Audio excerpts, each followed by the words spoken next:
We all know that person.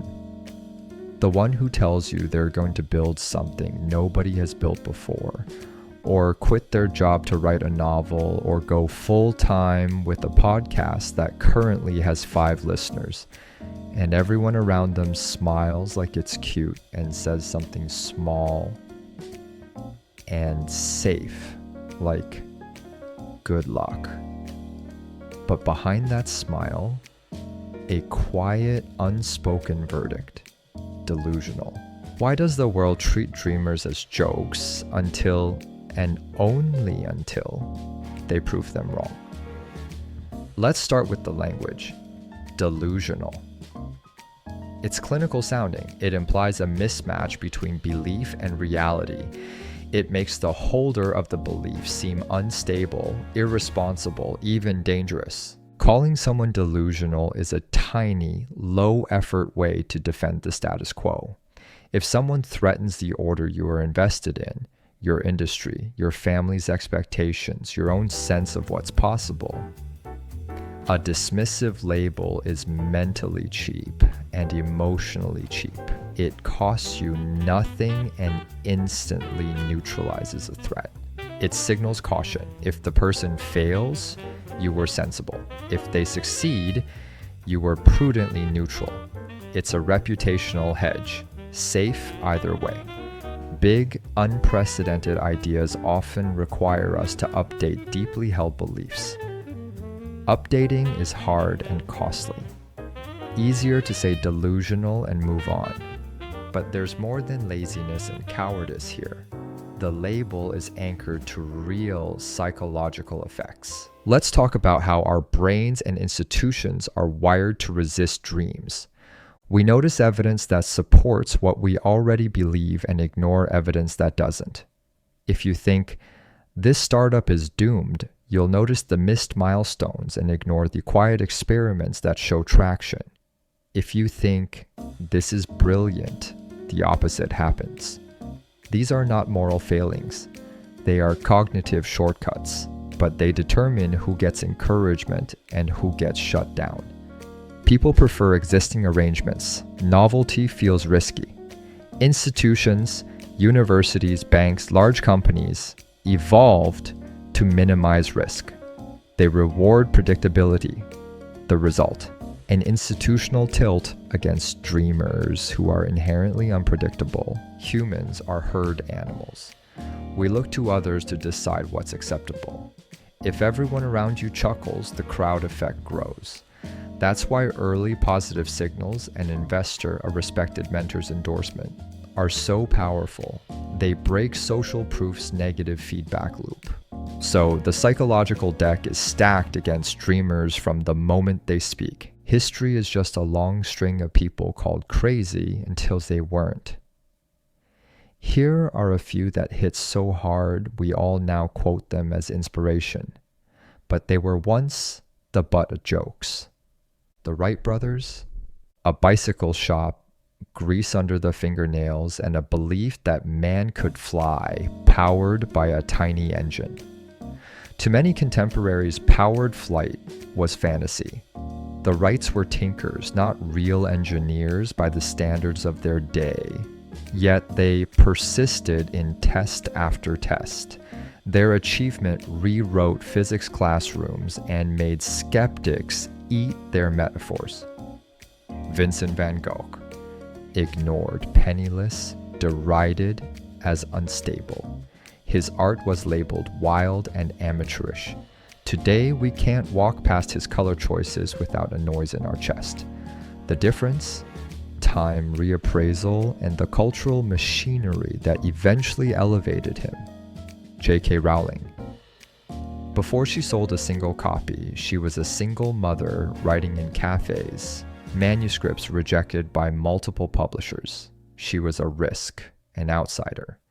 Today, her name is synonymous with multi-billion-dollar intellectual property. We use her story as the archetype of from nothing to everything.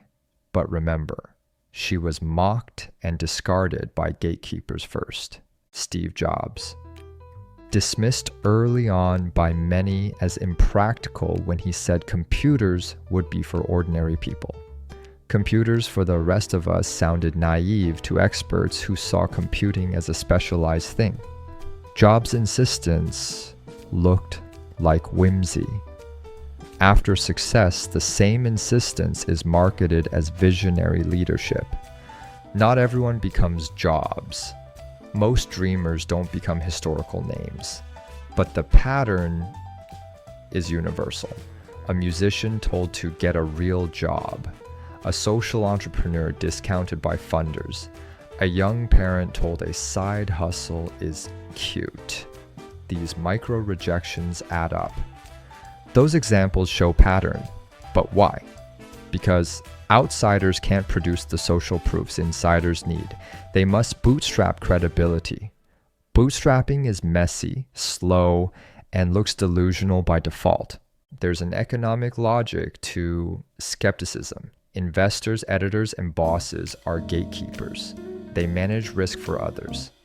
Shareholders, readers, companies. Their duty and liability is to say no more often than yes. That creates friction. If a venture capitalist bets on a far-out dreamer and fails, they lose reputation and capital. If they pass on a dreamer who succeeds, maybe they lose a deal, but that's less immediately painful. The net result: conservative choices. Institutions develop processes that favor certain trajectories. Kids from top schools, prior startup experience, conventional publishers. Dreamers often lack these credentials, so they appear risky even if their raw idea is brilliant. Markets are story-driven, a resonant narrative. We will sell X to Y attracts capital. But if the storyteller lacks credibility, the story is treated as fiction. Dreamers have to sell both the product and their own trustworthiness, which is a double burden. So it's not just psychological, it's structural. The world is organized to favor predictability. Calling someone delusional is morally charged. It's a form of social control.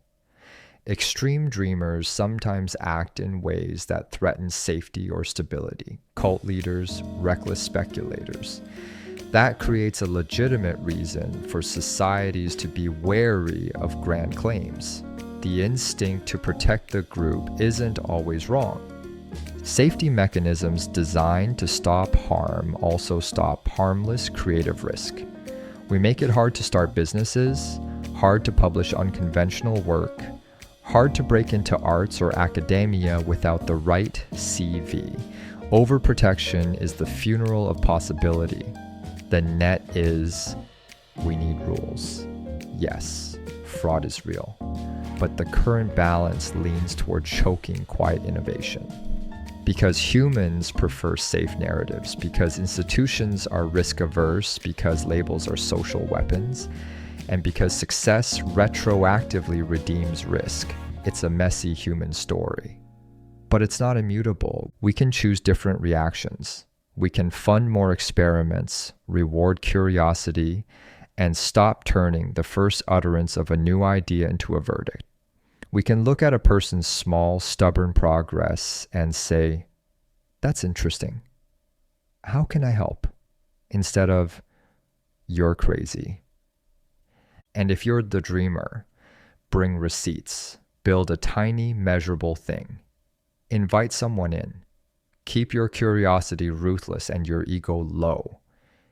If you're the skeptic, remember that the world changes not because it's conservative, but because someone convinced a few people to be unreasonable long enough to make the unreasonable real. Delusional is a cheap insult for a complicated truth. The future is invented by people willing to be wrong a lot. They look reckless because they are, but they're not reckless in the way we imagine. They're experimental. They're stubbornly curious. So the next time someone tells you your dream is delusional, ask them this. If I build a tiny test that shows traction, will you help? If they say no, build it anyway. If they say yes, You've turned a jury into a jury of support.